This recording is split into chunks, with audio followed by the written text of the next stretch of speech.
Subscribe to my YouTube channel at Briggs for notifications and updates. Also follow me on Facebook, Twitter and Instagram, all at Briggs. The South have been pushed into a corner. The Niger Delta have been pushed into a corner.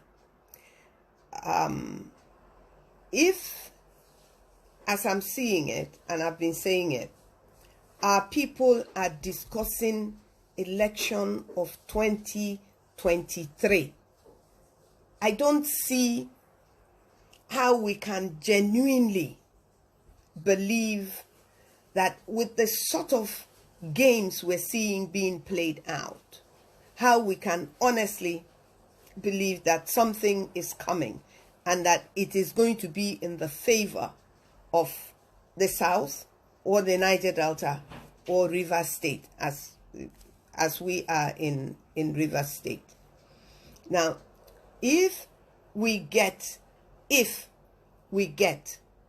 to 2021 as we are now with the 1999 Constitution, if we get past the elections that is coming up in the Niger Delta region in Edo State without massive loss of life, and if we get past 2020 into 2021, moving towards into 22 and 23, I want to ask us as electorates, and I want to ask the politicians, the governors, the senators, what type of politics do they foresee for the region and for the people of the Niger Delta region? Is this definitely going to be the political package or the election or the electioneering package that we should be looking? Is that what they are looking forward to in the so-called 2023 elections?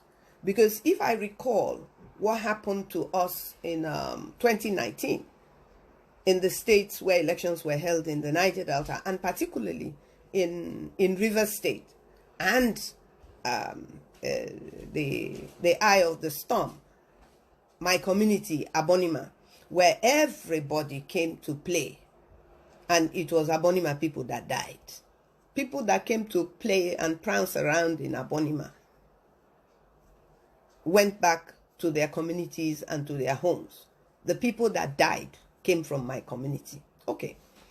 Now, if that is the type of politics that they are preparing you and I for, I want to ask you, is that the type of politics that you are prepared to accept? And I also want to ask our people who are in business, whatever business that is, whether they are in oil and gas or whether they are in oil and gas servicing industry or whatever. Are you really believing that the business sector is getting better, or at least is going to get better for you? And so therefore, whatever the government is putting on the table as business, as the future, that there is going to be investment, is there going to be development, is there going to be investment, are things as business people, I'm asking, do you really see a future that you are not prepared to take a position in what politicians are doing and what politics is doing to your business? Yeah. And banking is also part of that. So what the money is literally just disappearing because there is no jobs. Money is disappearing. Now, when you look at I want us to very quickly step a little bit back and look at NDDC. Yes, NDDC in the eye of the storm, but all of a sudden, just all of a sudden, the issue of NDDC is quiet. Yes, it is quiet. We shouted off the mic, do this one, I didn't faint, I fainted, do all of these things. The drama has played out. Where is the answer? Nothing. I said it. I said it. Where is it? Nothing. What has taken place? Loan from China. How is loan from China news? Loan from China is not news. I have personally discussed the issue of the loans from China. In the past 2 years, 3 years, I have discussed it on my program. I have warned. I've called on the governors of the Niger Delta region to be careful with the emergence of Chinese people in our region. I have spoken about it. So now the NDDC has taken a back seat. Is the forensic auditing going on? Nobody is asking, nobody is talking. One day they will just come up and give us a report that they've done forensic audit. There is no forensic audit going on. If that forensic audit of Niger Delta Development Commission is not being carried out by external forensic auditing firms that have credibility, Nigeria and Nigerians that have partaken in the looting of the Niger Delta funds, along with some Niger Delta people, some Nigerians, along with some Niger Delta people, have looted over the years that Niger Delta have been Commission have been in existence. Some people have looted it. Is there auditing going on? Not just this interim management committee that was set up last year. No, as far back as the creation of the agency. Is there an audit going on? No, there is no audit going on. But my people, see how they have shelved it. They've just pushed it aside. What is now the topic? Edo elections is the topic, and it should be. And then the next thing was the issue of what Dr. Obadiah said that was happening in southern Kaduna. And then what the former Naaba said. And then what the governor of Kaduna has said about what is going on in southern Kaduna. And now we've come to the mother of all deceit, the mother of all corruption. Once again, periodically we get the mother of corruptions over and over again in Nigeria. But today now, the other one was a fuel subsidy. Even the president, the now president at that time, actually said that who says that they are subsidizing anything, that they are not subsidizing anything. So his government is also not subsidizing anything. So now we're back to another one, which is the issue of the loan from China. The commission in the National Assembly is doing with the Minister of Transportation is what they have always done, and what they will always do. Some of the information that is coming up is not strange. It's happened to other countries in Africa that have lost their rights to airports, their rights to their natural resources by taking loan from China. So if we are thinking in Nigeria that we were taken unawares, we were not taken unawares. The people who claim to be representing us did not take us on unawares. They themselves were not taken unawares. They knew what they were doing when they signed up and signed into the this loan with China. And quite rightly, the minister have also indicated his concern that China may pull out, may not want to give the loan. I hope they pull out because of the investigation that the committee is doing on the loan now. So what if they pull out? If they pull out, let them pull out. What is the interest? If the interest is Nigeria and the interest is Nigerians, then the committee should look into it, and the committee should find out under what circumstances and for what reasons Nigeria keyed into these loans, are taking these loans, and on behalf of whom they are taking, these loans are being taken, the period of payment, and basically how that payment is going to be done. I think this, I mean, we have a right to know. And so for anybody who is representing you and I to threaten us by saying, if we continue like this, China will pull out, it doesn't make sense. If there is nothing to hide there, China should not pull out. If we want to know how these loans are going to be paid back. Now, when I hear that there are 500 Chinese people who have been expatriated into Nigeria, Nigeria to work, and that there are 20,000. I hope I don't get my figures right, like I did the other time. Is it 20,000 Nigerians are employed? Hey, wait a second. If 20,000 Nigerians are employed, where are they employed from? What's the percentage of employment across Nigeria? Yes, it has to be percentage. What's the percentage? Because we have what we are told is a federal character.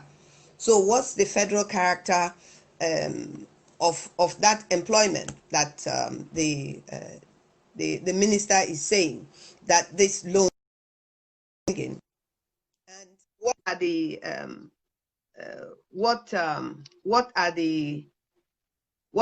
type of jobs that people are being exposed to? Are people being trained on the job? At the end of the job, because this loan has a lifespan, it will build railways, we're told, and whatever else. So these things will come to an end. At the end of it all, the people who are employed, will they move from being laborers to what? To technicians? And the sort of jobs that Nigerians get out of this loan, because we're being told that the loan is coming along with this job creation, right? That is what the impression. Now, if jobs are coming along with the loan, then what are the type of jobs? Is it a laborer job? Because if it is not technical job, if it is not a job where our people who have read engineering are part of the Chinese people that are coming to work to build this railway, is it that at the end of it, the next railway line we're going to build, we're not going to be able, we're not going to bring Chinese people to come and build it, because we now have people who can build railways in Nigeria? Or are we going to be able to supply the raw material? Because what they need to build railway is steel. and we have it in the raw resource form in Nigeria. And yet somehow the raw material that we need have left Nigeria, gone abroad, been turned into the length and the width and the breadth and whatever capacity is needed to put on the tracks, and then imported back into Nigeria. Yes, imported back into Nigeria at a more expensive rate as a finished product for a railway line in Nigeria to be used by Nigerians that will pay for the loan. So it left Nigeria as raw material at the very cheapest price, maybe went to China, very likely went to China, and at a very cheap rate, and transferred into what we now needed as import into Nigeria to build railway for Nigerians to use.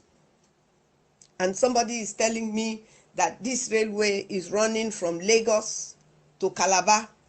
So therefore, because it is running from Lagos to Calabar, therefore, we should now pay every single kobo for the next 50 years. And Chinese people and their collaborating Nigerians will end up benefiting from this railway line. So as a people from this region, as the electorate, and as people who should think through what politicians are doing and ask themselves these questions that I am asking today, and insist on the answers to this question, which is to say that what is the benefit?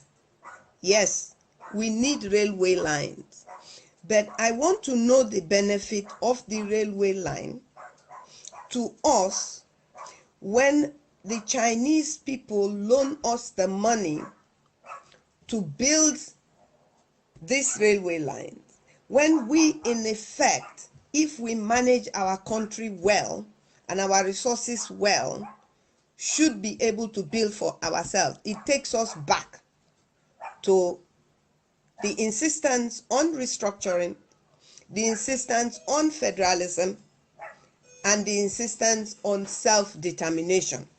Self-determination to determine our political positioning, our economic positioning, so that we can be able to use our resources in the Niger Delta to develop the Niger Delta.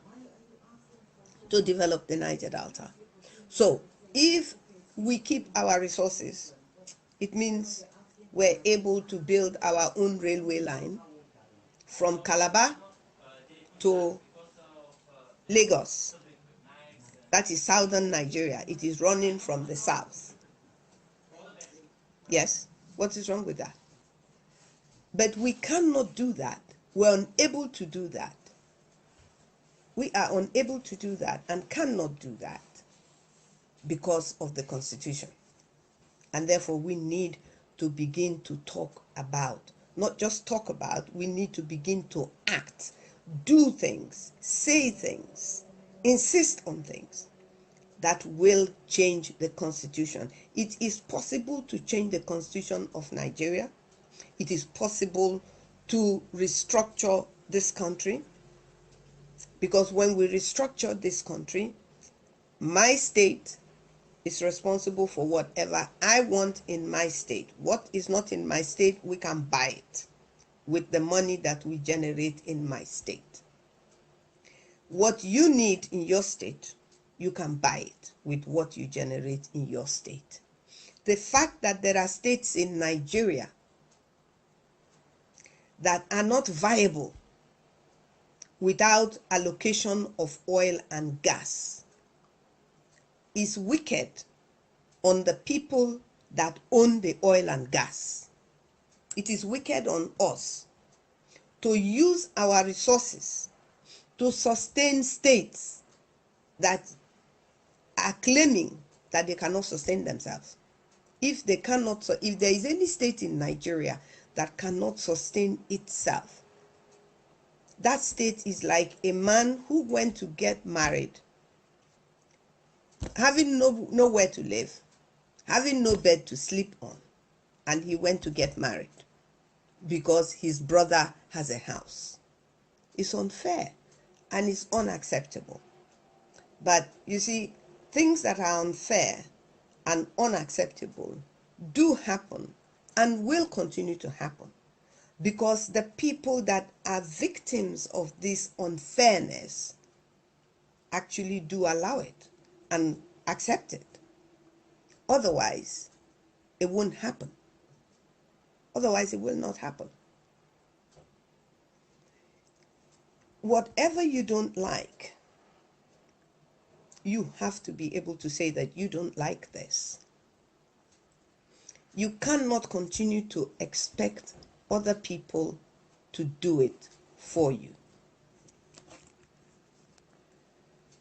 Finally, because we're running out of time, there is this wave. It's been there in the past 10 years in one form or the other, all over the world actually. People from the south, that is Yoruba people, Ndibu, Niger Delta ethnic nationalities, all of us, including the Middle Belt, occasionally, and it has heated up from Jonathan's tenure to now, where the people of the Yoruba ethnic nationality, the people of Ndibu ethnic nationality, and the Niger, the different ethnic nationalities of the Niger Delta and the Middle Belt. These four regions have actually been talking together for a long time.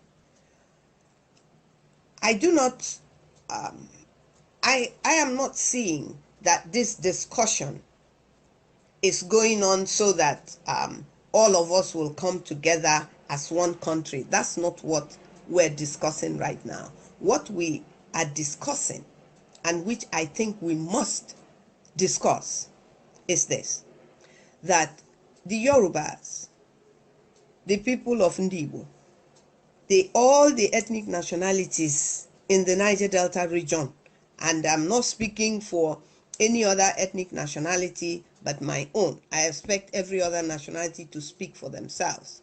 But I respect and do accept that we all share one region. That is Ibibio people, Efik people, Ijo people, Ikwere people, Ogoni people, Anang people, Edo,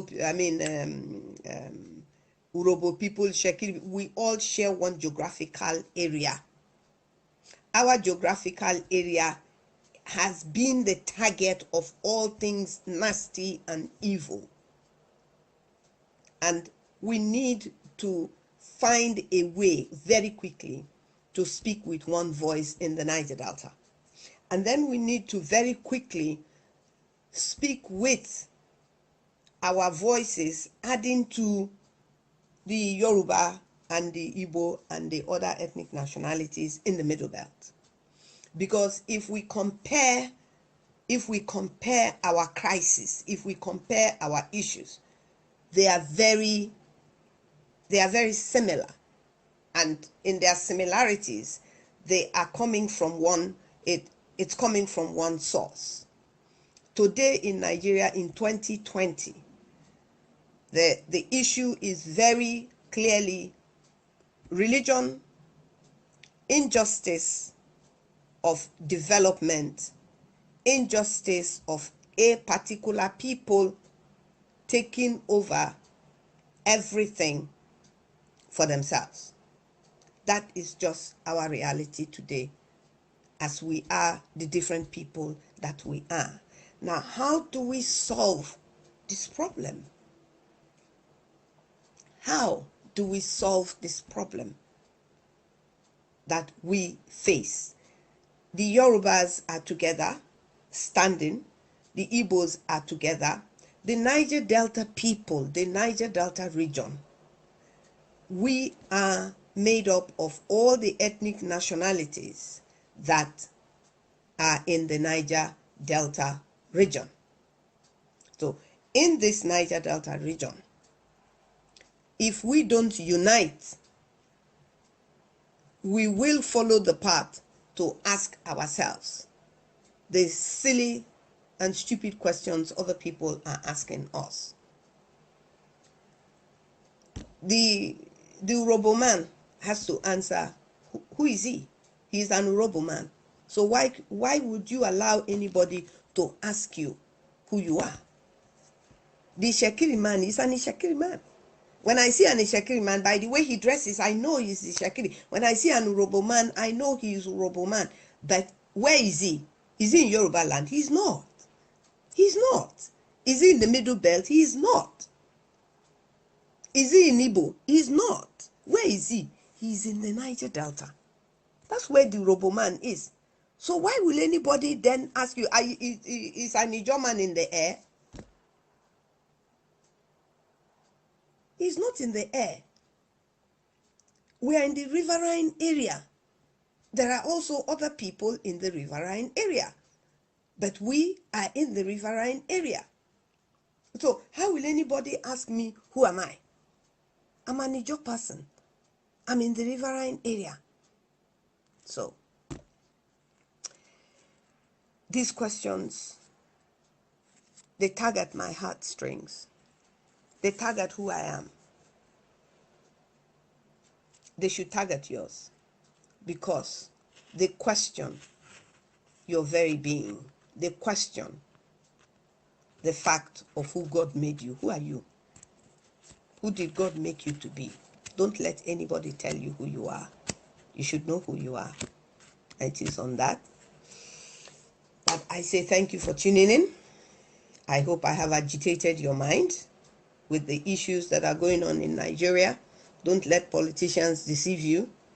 They themselves don't understand where they are, what they have done to themselves.